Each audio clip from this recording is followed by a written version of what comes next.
Diluncurkan 2016, ini perjalanan GoPay hingga menjadi aplikasi. GoPay yang sebelumnya merupakan fitur dari platform Gojek, kini telah diresmikan menjadi aplikasi tersendiri dengan fitur-fitur eksklusif. Sebelum akhirnya diresmikan menjadi aplikasi pada Rabu 26 Juli 2023, GoPay sendiri sebenarnya sudah ada sejak 7 tahun yang lalu, tepatnya pada 2016. Berikut ini perjalanan GoPay dari awal didirikan hingga resmi diluncurkan sebagai aplikasi. Peluncuran dan akuisisi 2016 sampai 2017. Presiden Finansial Teknologi PT GoTo Gojek Tokopedia Tbk, Hans Patuwo mengatakan, pada awal diluncurkan, GoPay yang merupakan merek dari PT Dompet Anak Bangsa dirancang untuk menjadi solusi pembayaran yang awalnya ditargetkan untuk pelanggan dan mitra pengemudi. Menurut Hans, sebelum adanya GoPay, pelanggan dan mitra seringkali kesulitan untuk bertransaksi via uang tunai, entah itu karena repot menghitung ataupun terkait dengan uang kembalian. Pada akhir 2016, Gojek mengakuisisi PonselPay, perusahaan finansial milik MC Commerce yang telah mengantongi lisensi uang elektronik atau e-money dari Bank Indonesia atau BI.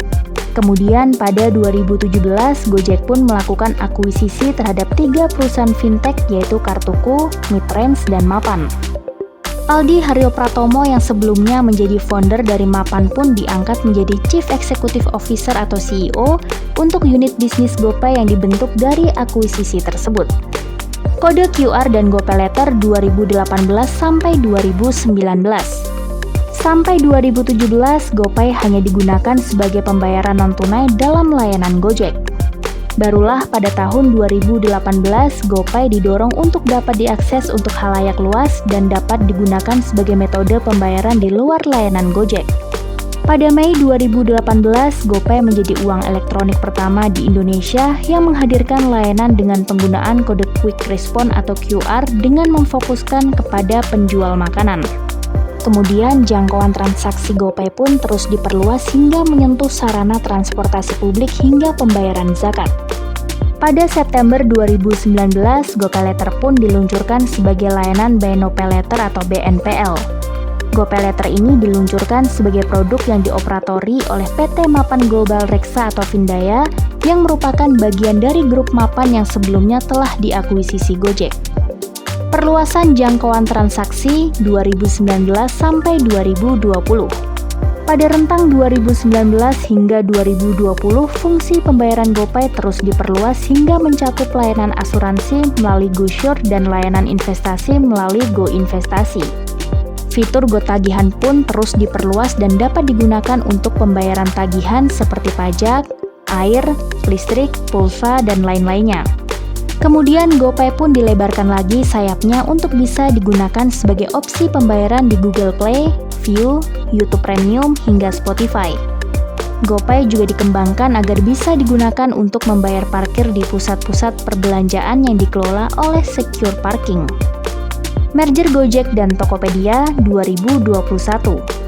Pada 2021, PT Aplikasi Karya Anak Bangsa atau Gojek dan PT Tokopedia memutuskan untuk melakukan peleburan alias merger.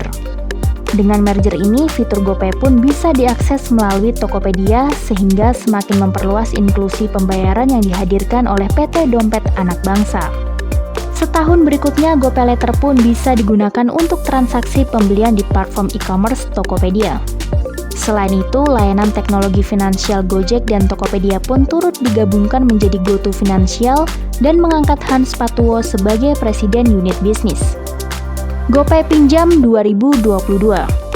Pada tahun 2022, GoPay mulai mengembangkan bisnis fintech lending atau pinjaman online dengan menjalin kemitraan bersama PT Kredit Pintar.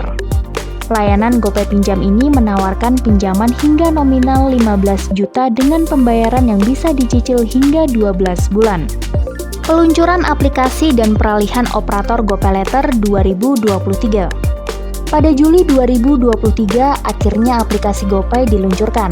Layanan GoPay sendiri sebenarnya masih bisa diakses melalui Gojek dan Tokopedia. Namun aplikasi diluncurkan dalam rangka mengisi kesenjangan antara pengguna layanan Gojek dan Tokopedia dan masyarakat yang belum terjangkau oleh kedua platform tersebut.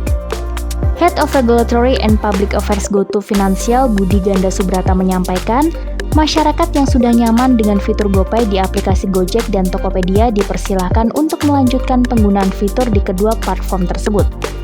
Kendati demikian, ada fitur-fitur eksklusif yang hanya bisa digunakan di aplikasi GoPay seperti gratis biaya transfer sebanyak 100 kali setiap bulannya dan transfer dari bank ke bank.